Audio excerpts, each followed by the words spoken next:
before we get started, just wanted to say this episode, arguably not our most researched, groundbreaking, financial tip-filled episode, is it, Vic? But please don't press pause. Please don't disappear. It will be fun. It will be interesting. We go on a bit of a time warp back to the beginning of the curve. I loved that song, and I know where you're going with that, and I appreciate that you didn't actually sing the song. Yeah, no one wants to hear me sing. No, but we wanted to share some insights around where the curve as a company has been, because there's been some massive milestones for us in the last few months. Yeah, and just reflect on some of the earlier, not only like episodes within the podcast, as this is our 200th episode. So we were like, let's get a bit reflective. And if you're like, do you know what? I'm here for a finance lesson. Maybe I'm not that interested. We're not offended. Well, maybe there is a finance lesson in the end. Ooh. Who knows? Oh my God. Yeah, you're going to have to listen to the whole thing. I reckon if you had told me when we started that we would be at our 200th episode. Outrageous. Or that we would even do 200 episodes, I would have just been like, shut the fuck up. You didn't even really want to do a podcast in general. It's so funny when we tell the story of the curve and I'm like, yeah, and Soph was like, oh, let's do a podcast. And I was like, who listens to podcasts? Yeah, I thought this episode like it might everyone. be. Well, in saying that, I mean, the podcast has been going, I guess, like 3.5 years now. And no, 2.5. Really? October 2021. So yeah, in a couple of months, it will be 3 years. Nearly 3 years. That's ages. No, okay. So basically, when I was planning this episode, I was going through heaps of our old episodes because I think there will be... Is this when you were planning this episode 5 minutes ago? Or is this... Look, it's been a busy week, okay? Like we've just hired 3 full-time employees at the Curve. We're about to launch the world's biggest investing club. We have the money reset course about to start. Like it has been, you know. We're just closing our first investor round. Oh yeah, how did I forget such an important thing? Sorry. No, there's been lots going on behind the scenes, and we thought it could be kind of a cool opportunity to let, I guess, people who have listened to the podcast for a while or gone back to earlier episodes in on what's actually happening from a business and personal perspective for us, as well as just celebrate some bloody milestones, you know? Do you know, when I have people come up to me saying that like it happens all the time, no, when people come up to me and they're like, oh my gosh, love the curve, I've been listening from day one, like, or I just went back and started with your earlier episodes, I'm a new follower, I kind of die a little bit As in inside. you're embarrassed or you're excited? I'm embarrassed. I'm like, because like, I'm not saying that I'm amazing now, but I was terrible back then. It's like when you go look back at your Instagram and it's like all the real cringe captions that you put like 3 years ago. And it's like Throwback Thursday and like, oh, it's like... No, what I noticed so going bad. through some of this content, like the old episodes, actually is how much you have evolved in the way that you educate and speak about money and investing. Like I was listening to some of the ways you were explaining, like you used to say things like, you know, for example, sub 2 years. And I would be like, what do you mean sub 2 years? Like the chat was so professional. It was, for me, listening back to, like, for example, one of our most listened to episodes. So if you are new listening or you haven't gone back and binged all of the early episodes, the second one we ever put out was starting with finance and investing basics. And this was literally our second podcast ever. It's had over 10,000 listens, which is enormous.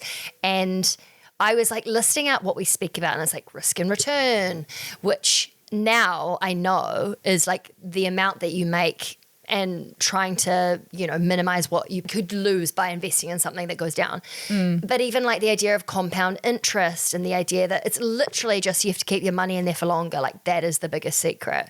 Yeah. Or the different asset classes. Like I felt emotional listening to those early episodes and hearing myself asking those questions. And I'm not prefacing this by saying, because you might not have listened to that episode or some of those earlier ones, and you might be new to listening. So that's no shame if you don't know any of that stuff. But I just cannot believe how ignorant I was and how little I knew.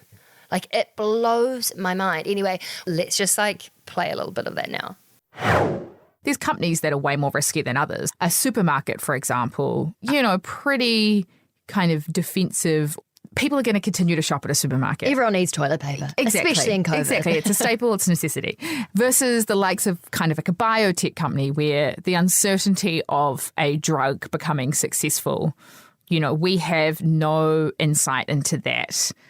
And, even the company itself might not. So investing in like a biotech company, for example, the uncertainty around that is high, but the payoff could be significant. The return you get if that drug is successful could be significant. Imagine if you invested in the company that came up with the COVID vaccine. Yeah.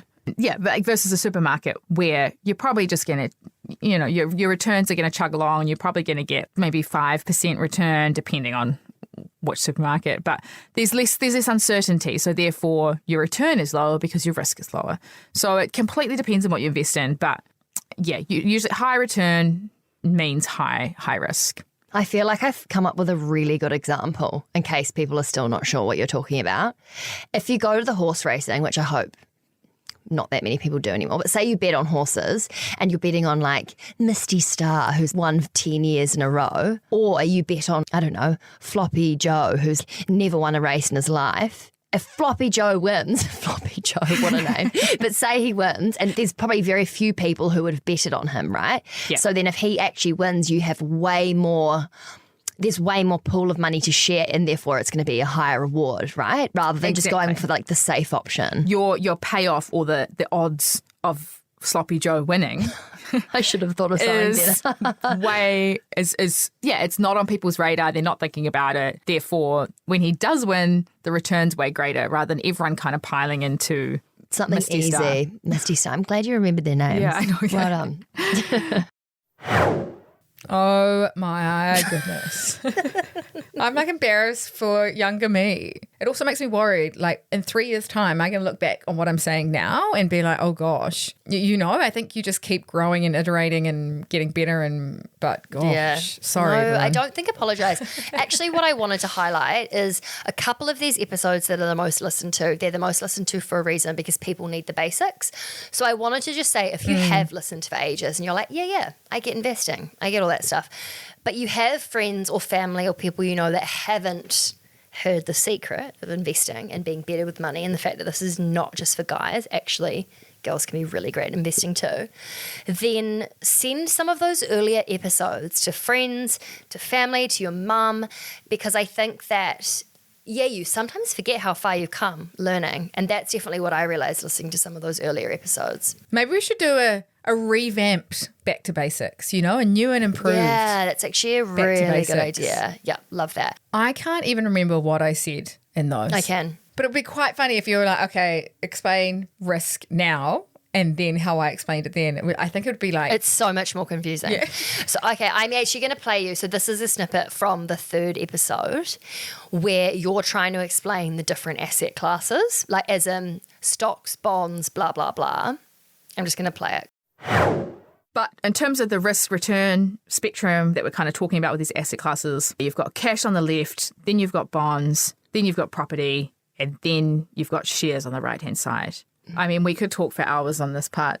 The most risky, but the highest return out of these 4 different asset classes would be stocks. And when I say stocks, I mean shares, stocks, equities, whatever you want to call it. People talk about all these different terms, but they just mean the same thing. So a stock, a share, an equity. Owning a tiny part of a company, right? It's all the same thing. It's a different name, and it effectively means you're a tiny shareholder in a company. So you share in the growth of those profits. You're part owner of a company, which may seem weird. You're like, I'm buying shares in Apple, but does that make me, do I own Apple? Well, you do. Like you are a part, you and a billion other people, but you own a part share of Apple. And so you want to make sure that when you're investing in shares, you're investing in a company that's going to grow. And something you believe in, whether it's... Totally. Yeah. Okay. Something that you can see those profits are going to grow because that's what you're going to be... sharing in the success of. Exactly. Yeah.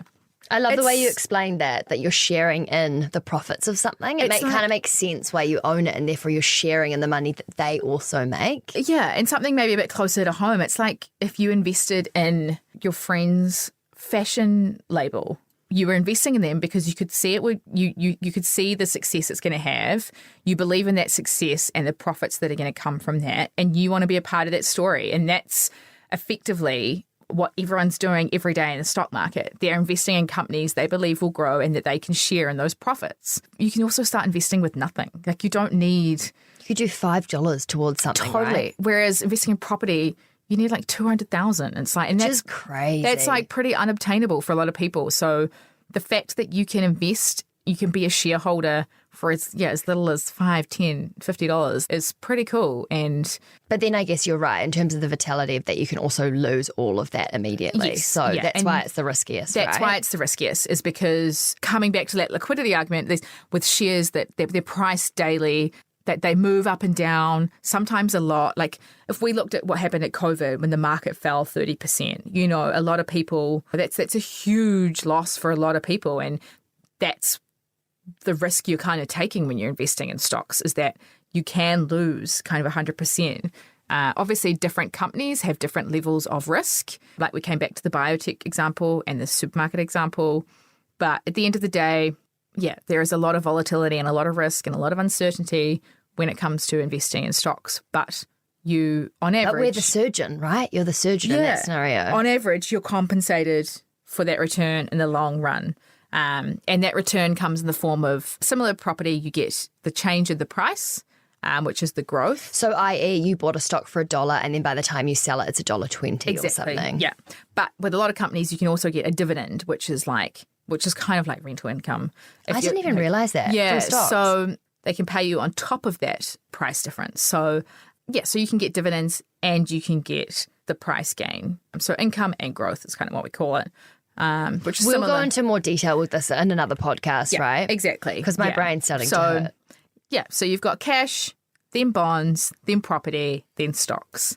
Okay, so those are asset classes, and the reason that they're in different buckets or sections is because some are less risky and then some are more risky, and they're kind of clumped together, right? And the drivers, the supply and demand drivers that move each of those asset classes is different. We're going to come into another discussion on diversification, but that's why you should, if you can, invest in different asset classes to spread your risk even further. I actually can't believe I didn't know what a dividend was. Like, the fact that I had no idea that a dividend is paid back to you as part of a return when you invest in a company. Again, no shade if that's something you don't know either, but holy, like, it's kind of cute. Also, like, hats off to you for learning when I was still kind of explaining things in a pretty financy way. I think that's kudos to you, babe. Yeah, whoa. No, I think what I'd like to talk about now, so about, it was probably a year ago now, we sort of like pivoted, didn't we, from just talking about investing to talking about personal finance. And I would love you to give an explanation from a financial perspective why we structured the business the way that we did. And let's like do a little peek behind the curtain. I remember we started with social media, then we went to the podcast. Very quickly we were like, hang on a second, there's a lot of interest in this. This could be a bit of a thing. And then I remember we were like, let's go see a business advisor just to like flesh out who else is doing what we are, what our goals are, what our mission is, where we see this going. And I remember sitting there, and it's quite good having someone else analyze your idea or your business or your startup or whatever it is with just like a fresh set of eyes. And out of that meeting came the fact of like, okay, if we want to run with this and run as fast as we can, then we need someone to go full time. We couldn't pay for 2 salaries, and there was credit in me staying in the finance industry as an expert for as long as possible, getting access to research and like just being in the stock market world. And so I think you were freelance at the time. And so it was like, okay, why don't we pay you to be full-time freelance at the curve pretty much, like pay your salary.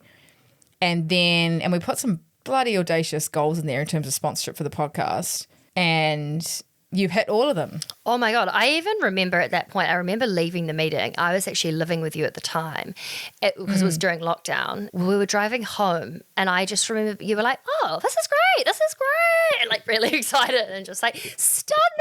I was like, fuck yeah. You were like on cloud 9. You were like, this is going to be a walk in the park. And I was like, holy shit balls. Like, how on earth am I going to sell advertising? Like, And I was like, you'll be fine, babe. You'll be absolutely fine. I was like, I don't think you understand the gravity of the situation. Like, I was really panicking. And then it was quite funny because we were living together and I kind of didn't know what I was doing or how to spend my time. And I'd go for walks and Vic was like, what are you up to? We're paying you. Get back to work. So at this point in time, so about a year ago, we were finally in a place where Vic could go full time. So for like 2.5 years, it was just me, and Vic was working for free on the side, after work, before work, in the weekends, so that we could what? No, sorry. And I remember going full time and I was like, yes, I'm going to get my evenings and weekends back. Lol. Lol. And I remember leaving work and the guys at work were like, what are you going to do tomorrow? Like, how are you going to fill your time? I was like, This is all the finance bros. yeah, I was like, you realize like I'm leaving because I have a business that's doing really well. Like, I was just like, do you think I'm just going to wake up and just start twiddling my thumbs? Like, honestly. They obviously never even like looked at what the curve was. They were like, oh, this little thing. But yeah, I remember thinking very naively that I would get my weekends and evenings back. But it's so different when you work on something that you love and you're passionate about and you enjoy than working for someone else. Like, work doesn't seem like work because it's like, Kind of like an activity. yeah, and you're like achieving something greater rather than just working and someone else is benefiting, or like you're not changing the narrative or heading towards your vision. You know, there's like a bigger, why are we doing this kind of thing, which sounds very philosophical, but No, I was going to say, I think it's amazing. We're really lucky to have that. But I also think for people who might at some stage think of doing their own thing or starting a business, it's also, I think, one of the biggest learnings that I've had in the last few years is it's also okay to do things for money. It's okay to be driven by financial freedom. It's okay to want to earn more on the side. And like, if you have an idea that you think's a really financially successful idea, you could also be really driven by doing that in your spare time because you know you're earning more money. I think my point is that I think that your passion, inverted commas, doesn't have to be your side hustle or your job. It can also just be a moneymaker. And I think that like putting all this pressure on, you shouldn't start something until you've found your purpose and you're in the flow state. Like put so much pressure on people. Yeah. So I guess like I think my biggest learning at this point in time when we got to a place where we could pay you full time was firstly, oh my God, how exciting that we have like more people and I'm not going to be this loner, like just harassing you all day. Like, hey, reply to my email. But also I think that it gave me this new perspective that I hope by sharing this story, it's maybe helpful for other people, is you can be really creative with the way that you start a business and the way that you pay each other and how it's equal. Like what we were putting in was very different. And we both not felt like we're getting the shit end of the stick, but like you were working outrageous hours and not being paid. I was also working outrageous hours getting paid, but like not what I'd get paid in the industry. And I think for us, the biggest learning has been every time things get a bit prickly or like stressful or you feel like you're making bigger sacrifices is to talk about it because we've had so many times and like iterations of what the curve looks like in terms of financially, in terms of the people we have working with us, all of that. And I think for me, the biggest learning is like finding somebody who can fill the parts of work that you're not that good at. I also think for me, it's like some advice if anyone's thinking of, going out and doing this side hustle full time is like, have a plan. I'm not saying that I'm a planner, but I just think having a goal or targets or a direction is quite important. And I think because when you're starting out, you can get distracted by everything because it looks exciting. And I remember one time when we were starting and there was a sponsor and I was like, but they're willing to pay us so much. And you were like, no, but it's not part of the plan. It's not part of our goal. And like strategically, and it was just like, you keep coming back to that. And like, I've got so many friends that are like, oh, I want to go out and do my side hustle full time, but I don't know what this will lead to. And I'm like, okay, we'll sit down and write out the plan and it'll just give you so much more comfort. And gosh, actually our plan, has been so different to what we thought it was, but at least you have some kind of stepping stone or direction or something you're moving towards rather than just jumping in the deep end and just figuring it out. And I think with our business advisor was like really integral in that, having a bit of direction. Okay. And then, so I'm going to be, I say I as in you're going to be full-time for 12 months. At that point, we have to achieve these targets in order for Vic to come on full-time. Like there was just a bit of clarity, I think, in terms of what we were going and what we were achieving. I think what's quite ironic is at this point in time, from a business perspective, when you came on full-time, you know, we did have a plan business-wise, but personally, I didn't. And so what had happened was I started investing heaps, because all of our earlier episodes and content was trying to really scream from the rooftops how easy it is to learn about investing. Point is, I started investing like an absolute, like a dog with a bone. And I would just put huge amounts of money, huge. I mean, I wasn't earning much, but basically I was. It's all perspective. But I wasn't planning the amount that I was investing, so I didn't have a personal plan. And what happened was, so like, I guess to look at some of our older and most listened to episodes, one of them is Raising the Curve 69. I mean, I'm not going to hash over what happened because I know a lot of people will remember, but I didn't have a personal financial plan. So it got to the point where I'd invested too much, and then I didn't have any money in my savings and everyday account. And what kind of happened at this point in time, because Vic was full-time, we were in the position where we could put together a course, and that course was the Money Reset. And the Money Reset is what is currently on sale now. So it starts on the 1st of August for anyone that wants to do it. But where this originated, it's just so ironic that it was the time when our business plan was coming together. You came on full time, but yet my personal finance was a total shambles. And we basically had to put together an entire course for like personal finances. But I wanted to play a little snippet of the conversation we had around this time on the podcast. And I pulled out a little bit that I feel will be valuable to anyone who's maybe feeling a bit ashamed or embarrassed as to where their spending habits are at the moment, or maybe they've, you know, you had the best of intentions, but you've ended up in a situation where you're like, oh my God. Sometimes you have to go back to basics and you have to put a plan together. And just like as a business, we had to do that. You need it as a person. You're like a tiny little business. Yeah. And if you don't know like where your money's going or how you're spending it, it just puts so much unnecessary stress and pressure. And so I think for me, not only was that course amazing, but this whole evolution of talking about my giant blowout was actually super positive. So I'm just going to play a tiny bit of that. Yeah, and I think that was the biggest thing for me. We're at the airport and you were like, can you help me sell some of my shares and Sharesies?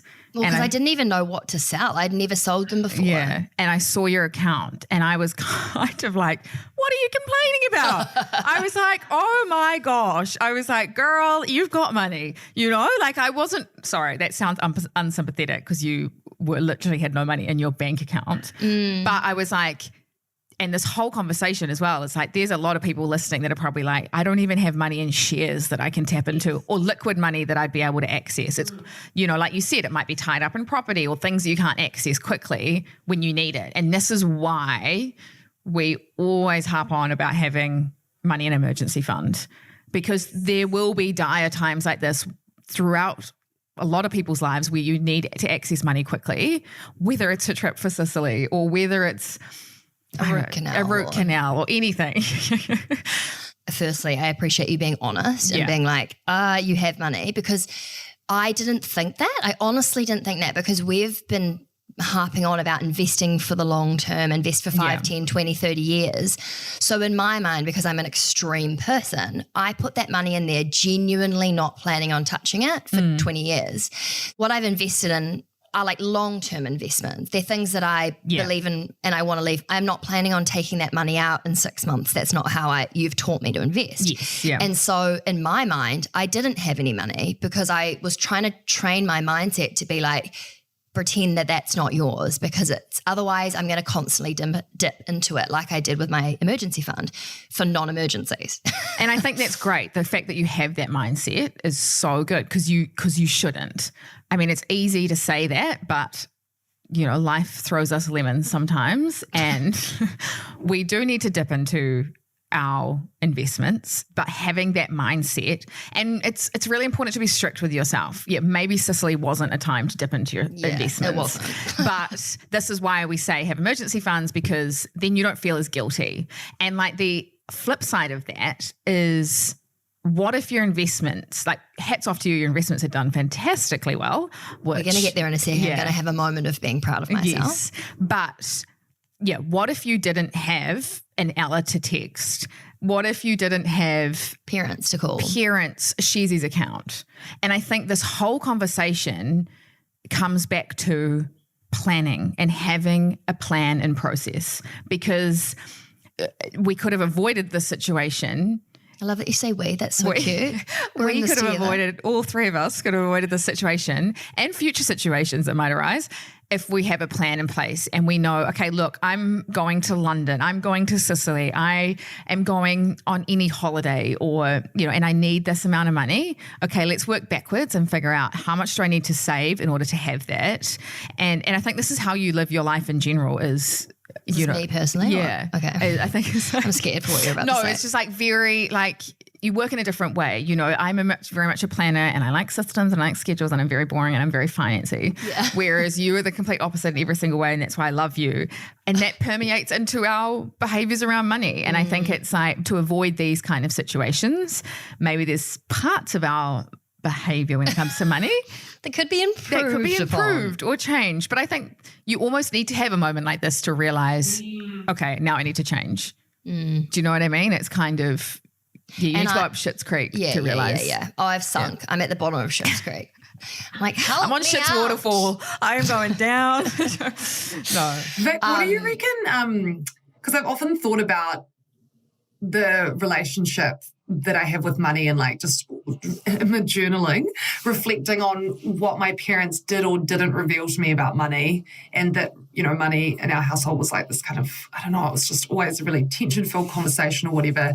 But how should parents, or like how can parents input, or what, I'm just kind of always wonder, like, what better job could they have done, you know, to give me a good money mindset? Because it's feel like it's a consistent thing across a lot of my girlfriends as well when I talk to them about how they were taught about money. And it feels like a lot of it just wasn't there. And I don't know whether that's like a male-female thing, but I also haven't talked to a friend ever who was like, yeah, no, I was really set up for success by my parents. And I always wonder, like, what does the right model look like? There's so many different aspects that come into your money behavior, not just how your parents talked about money. Do you know what I mean? It's like all other parts of your personality as well. Surely self-worth as well. Totally, like things like that. Like even, you know, people might have an aversion to spend money on themselves, or they might feel like they have to give money to their community rather than keeping it for themselves. You know, there's so many things that play into how you spend, how you save, how you invest. And also we go through different life stages. Like you said, you've just gone through a breakup. That's been a huge shock in terms of, you know, your financial situation. And you could have never planned for that, you know, taking each day as it comes. But I guess like having that insurance in terms of a little pool of money, should anything go wrong. If I think about the feeling that I have when I've got like an emergency fund sitting there, even if it's, you know, whatever size, I feel on top of the world. I'm literally like, I am crushing the game. Actually, same, but I can't remember because it's so long ago. I'm exactly the same. You know, when we have a low balance in the Curve account, it's like, do not come near me. Yeah, I am Vic like is not in a good mood. Stressed out, like any little thing will trigger me. I've noticed that and I'm like, okay, cool. I'm going to set up an emergency fund for our business account because I know that affects my stress levels. So, you know, so it's kind of, I guess, just being aware and identifying how money impacts you and your behavior and vice versa. And just focusing on little improvements. It doesn't have to be a complete overhaul. I think my sister's quite like you. When we were younger, she would be like, I've got no money in my bank account. And I'm like, what do you mean you have no money? That would spin me into absolute financial mess, having no money. Like I always had a buffer. And I think for me personally, even if it was $100 when I was younger, but then what about people like myself who did have a $5,000 emergency fund and have been dipping into it across the last 6 months and now don't have one? I think actually I know the answer to that, and it's because I'm spending unconsciously. It's because I don't have a budget. I don't have any plan in place. I haven't looked at my incomings and outgoings and figured out what is realistic in all areas and what I need to pull back on. And it's something that we get asked all the time by the curve community is like, how do you balance future me with current me? You know, and it's so hard. It's hard. It is hard. You know, of course we want to travel to every amazing country and live our lives while we're young. We don't have kids or whatever. But there is a balance between, you know, sending yourself into a spiral of financial stress because you can't afford those trips. Oh, sorry, and I'm not saying this is you. I'm not saying No, it's fine. No, I'm just saying, like, I'm using the extreme as an example. No, you know? it is an extreme. And I didn't even really enjoy the trip because I was so stressed out. And there's a balance between being like, okay, maybe I'll pull back on that a bit and save a bit of money so that doesn't happen, or that I have a good retirement or a good future or whatever, or I can afford a house in a few years. Yeah, or whatever it is. It's Yeah. like so that you can actually, because if I'd not gone on that trip, which I should have not gone, let's be honest. I'm glad you went. I'm glad you came. I know, but I shouldn't have gone. Yeah. And then, you know, maybe it's in 2 months' time I save up for a trip that I'm excited for, that I can afford. Yeah. Rather than just doing it to try keep up with the crowd and feeling uncomfortable the entire time and looking at the bill and thinking, fuck, everyone's ordering shots and I can't afford that. And because the whole time I was thinking, because I don't drink wine, and everyone was pulling all this wine and drinking it. And I'm aware that I'm going to have to split the bill and blah, blah, blah. And so it was actually stressful on the holiday, you know, but I should have just not gone. It's almost saying no to things now so you can say yes to more things in the future. We can't say yes to everything because it's expensive as shit to live in the world right now. Yeah. It's so expensive. And like you said, you want to go and you want to enjoy it. So save up for it, and then you'll feel way more stoked going and enjoying it and knowing that you've saved and you can afford it and you can really enjoy it and make the most of it rather than doing kind of like a half-ass effort. Yeah. But it's so easy to sit here and be like, you should have done this and you should have done that. It's more, what have you learned from this and what are you going to take forward in terms of your financial habits and behavior? I'm not going to lie to you. I'm 100% relying on you. Well, I think for you personally, my first tip would be to build up that emergency fund ASAP. No pressure, Which is but do easier, it. I know, which is easier said than done. What about? I've got an idea because We're not doing a joint account. No. It just blows my mind that you didn't have an emergency fund. I know. Like, I didn't even know what it was. I hate to say it, but sometimes it's like times like these that make you realize, like, you know, when your parents can say like, don't drink too much alcohol, and then you have a blinder and get absolutely pissed and you're like, oh, that's why they said don't drink too much alcohol. You know, you almost need to like learn from your own experience to realize, oh, okay, that's what Vic's been saying. That's why she's a broken record. Yeah. Yeah, no, definitely. And I think that the amount of like pressure that it's lifted off my shoulders, being able to know that if any, like, okay, I'm going to tell you what happened today, because I basically sent a message this morning. I was meant to be at a 9 o'clock meeting and I texted Vic and I was like, I'm having a minor emergency. I'm going to be 5 minutes late to the meeting. And I came on the call and I was like, it's not funny yet. Like, I don't feel comfortable telling you what happened. Oh, God. So basically this morning I was liming to work and I had my bag on one side and I had my laptop in the front thing. And I like parked my lime, wandered, got a coffee. It was really cute. And I was like, oh, time to go. Like, went to like go into the meeting and I was like, oh my God, where's my laptop? Oh my God. And I'd left my laptop in the front of the lime on the street for about 20 minutes in London. And it was like, holy shit, I'm going to have to buy a new laptop. Like, I'm going to have to fork out $4,000 for like spiraling. But in the moment of my spiral I have an emergency fund. This is exactly what this is for. And yes, I was like, you absolute idiot. How did you do that? Buy yourself a backpack. Do not ever carry your laptop like that. But the stress was not existential because I have a buffer. And I think I wanted to say for anyone who's like, yeah, well, it might be easy for you to get a buffer. It was not easy for me to get a buffer. But the money reset course for me was so game changer because it helped me to put really obvious, simple things in place so that when stuff like this happens, which it always will, I'm not like calling my dad in tears at a 30-year-old woman being like, help me. Like, it's so embarrassing. I'm so glad you didn't tell me that. I would have probably spiraled. I know. I would have spiraled for you. I know. No, but I'm glad you found it. So another episode, one of our most listened to. We've got quite a few most listened to. Well, I think the reason this is a fun one to talk about, though, before we continue, is like when we first started the curve, we didn't have many resources, right? So it was like however much you could research and I could produce was what we were doing. So we were strictly like, you know, firstly it was stocks and then we went into personal finance. And now that we've had other amazing content creators and stuff help us, we've been able to dabble more in like different asset classes like art or jewelry or property or crypto. Like the fact we've talked about insurance is ridiculous. Amazing. Insurance, crypto, property. Yeah, we've touched on a lot of things. And I think one of our most listened to episodes, should I pay off my mortgage or invest? I cannot count how many times I have been asked this question. And I actually remember doing this podcast and you were like, just tell me what to do. I was like, oh my God, that's basically the bit I wanted to play. That's so funny. It took us like 2 hours to get to the point. And me just being like, well, it depends. You've got it. It's just like, oh my God, just tell me what to do. But this was actually sponsored by Trade Me Property. And yeah, we've just been absolutely blown away by how many listens this has had in such a short space of time. It's obviously a hot topic, especially with mortgage rates so ridiculously high right now. To summarize the episode at the very beginning of the episode.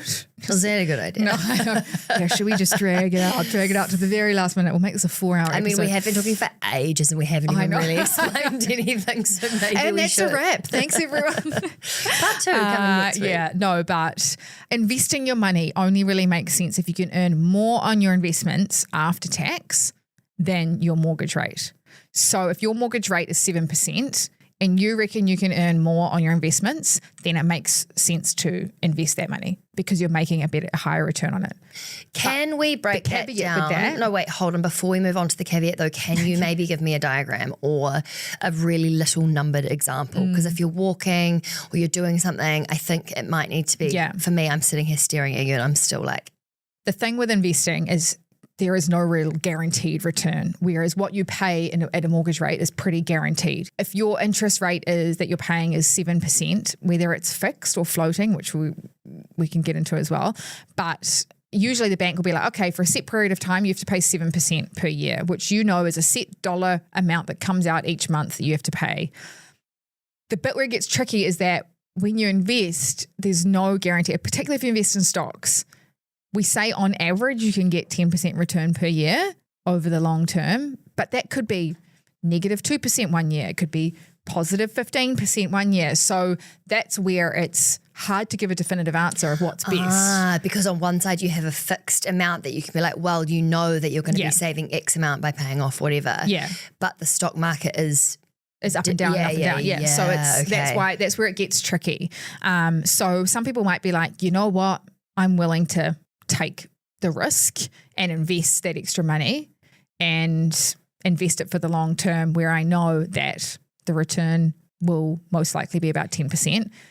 Whereas other people might be like, you know what, I don't think I can get that for whatever reason. They might be, they might be a bit older. They don't want to take that risk. They might be like, you know what, I'd rather just the certainty of paying off my mortgage. And also I might just hate debt.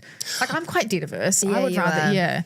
I guess is it also so say mortgage rates are 7% and say, so how would you then figure out, so say you owed $100,000, you would figure out what 7% of that, which is $7,000. Is that right? 7,000 of that? I think that's right. Then would that be, would you then be figuring out, okay, so if I was to then invest that 7,000 over a year, what could I be making on that? And is it more than what I'd be paying off? Is that right? It's kind of, get rid of the dollar amounts. I think that it's more the percentages, if that makes sense. Maybe let's go back to maybe a few years ago when the bank's interest rates and mortgage rates were like 2 to 3%. It was a kind of a no-brainer then to invest your money. Stock market. Yeah, because you're like, look, the stock market, even if it gets 6% on average, is better than, I can invest in some pretty low-risk things and still get a better return than I can in my mortgage. There's probably people listening that are like, but actually, so the flip side of that is if you are early on in your mortgage, say you've just bought your first house and your mortgage is quite high, because you haven't had years to pay it off. So, usually over time you start with a higher mortgage and you pay it off over the years. So the dollar amount of your mortgage is quite high. Oh, so 2% is actually quite a large number at that point. Yes, yes, exactly. But also the size of your mortgage is quite a large number. So you're best to pay it off as quickly as possible. Okay. Because if interest rates do start going up and you've managed to pay down more interest on it. Yeah, okay, and you've managed to pay down a lot. So there's that comes into it too. So there's the what return you think you can get, but also how early on you are in your mortgage. So therefore, what size is your mortgage? If it's massive, if you're at the tail end and you're like, you know what? No one's at the tail end. 7% and I've only got $50,000 left on mortgage. Imagine. Oh my God. Well, that's the dream. That's why banks lend you the money. Does anyone pay their mortgage off by the time they die? Like, honestly, there can't be that many people that are mortgage free. Yeah, well, I mean, this is another thing is that most people that do pay off their mortgage, then they're like, cool, now I can borrow more. It's like this cycle because you're like, well. How? What? Well, you've paid it off. Yeah. And you've still got the asset. You've still got your house, which is worth, say, now you've got $1 million mortgage-free house. You can go to the bank and say, hey, can I borrow $500,000 and buy another house?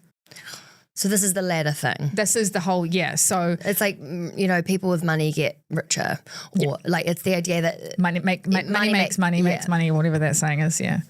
But I really want to own something, Vic. I don't want to just have a tent. Channel this. Remember this. Remember this when you're sitting there bogged down in paperwork because it is time consuming. But I can't even remember that time in my life now. Yes, it seemed overwhelming, confusing at the time, just like it does now, sorting out my bloody tax.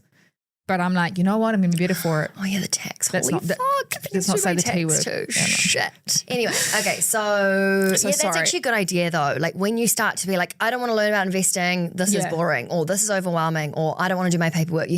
Whatever it is, visualizations, mantras, whatever you need, like something to get you through the bogged downness. Because the reality is it is hard and it's also work. It's not just like. Don't be afraid of if you're talking to an expert, be like, sorry, can you explain it in a different way? Or sorry, I still don't get it. Because for them, they talk about this stuff all the time. They're talking in tax speak. They're talking in mortgage speak. You don't. And if you don't understand, then you're not going to enjoy the process. You're not going to learn. You're going to come out feeling probably confused and overwhelmed. And you want to feel that sense of empowerment of understanding and being like, oh my God, I get it. Oh, I have a quick update here before we continue on to the next phase of the curve and the podcast. Last night I had a call with a mortgage broker. Yes. And I actually have done some of the paperwork now. Nice. Like I sent business financials, I sent my pay slips. This is stuff that I have been avoiding. I don't know what's come over me, but I have this newfound enthusiasm to get back into the property game. So maybe we can do another update because I'd love to. I know actually Trade Me Property, they're quite keen to do some more, and I feel like this could be actually. Maybe do a little mini series. Soph's property journey. I think that'll make you give you momentum. I love that. We'll be like, okay, we need another episode. We need an update. What have you done? What paperwork have you completed? Where are you at? Yeah. Love this. I think what a really lovely way to finish this episode, and sorry if this has been self-indulgent, but we wanted to take you on a journey of like what's been happening behind the scenes, because where we are right now is we've just finished fundraising. So we've taken external investment from all sorts of incredible people to grow the curve bigger, better, to be able to actually launch the world's biggest investing club. There's so much stuff that we've been working on. And the fact that we now have a little team. The other day we went and had a look at this really cute office in Shoreditch in London.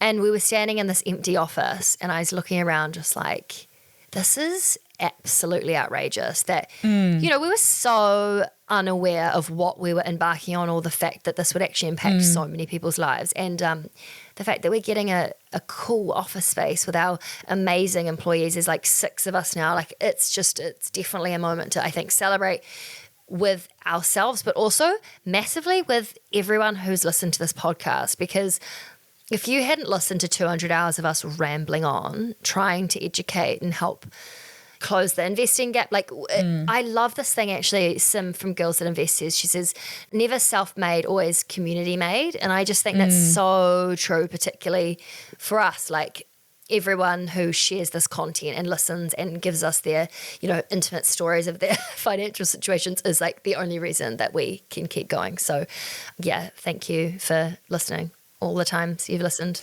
And we'll show you some pictures of the office when we've moved in. Before we end this episode, I thought a really cool, almost like full circle moment is to touch on the episode that went out last week.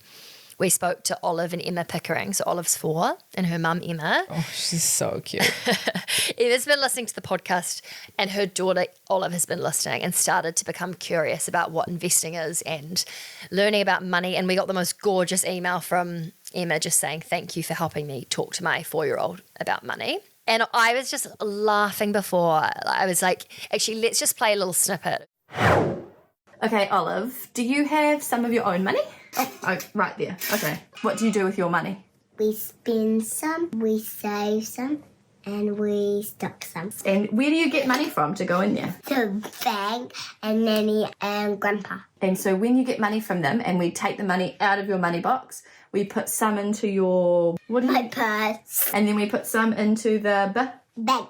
Yep, into your Savings. And then what do we do with the other pile? It goes into your Investment. Good girl. Do you know what investments are? Yes, buying little bits of company. Good girl. And why would we want to buy little bits of companies? So our money gets bigger. Yeah, so as the companies get bigger, our money gets bigger. And what are you going to buy when you've got lots of money? It's Christmas.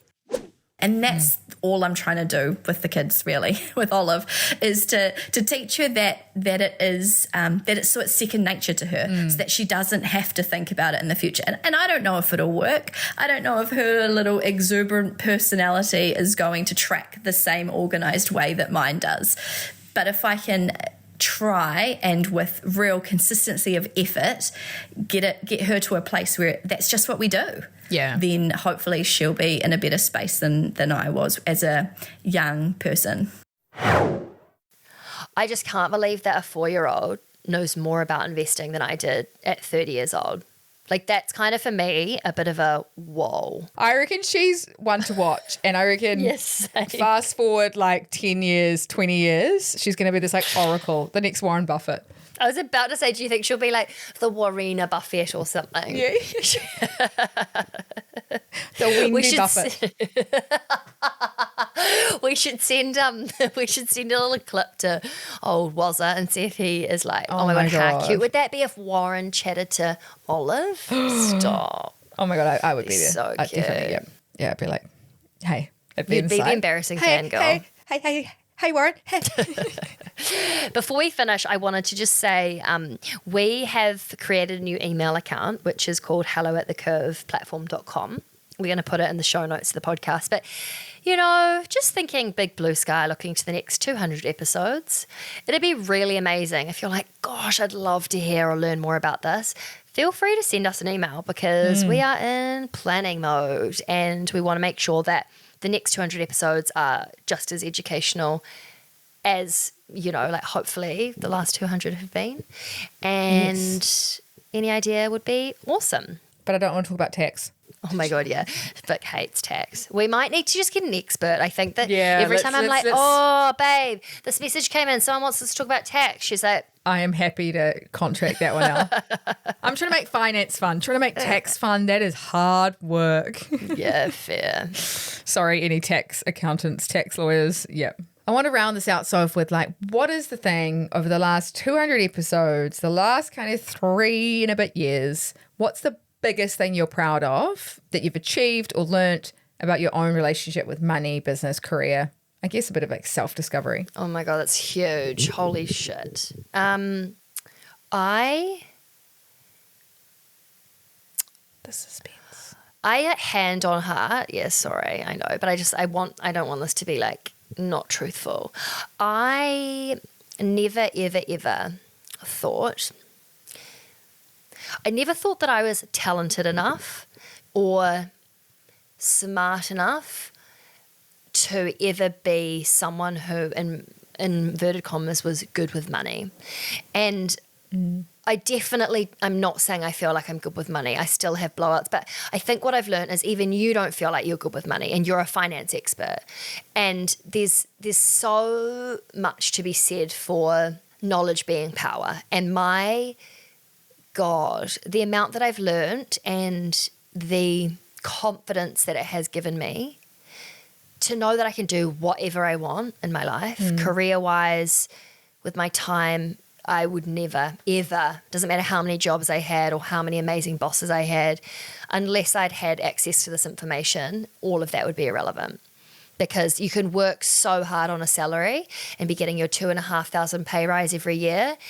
I think my whole mindset is not how can I save $1, it's how can I make $1. And that is a huge mindset shift. And I think it's just the idea that, I believe in my capacity to earn and make and invest money to look after myself, which I genuinely, I was always so scared of my future, and now I don't feel that way.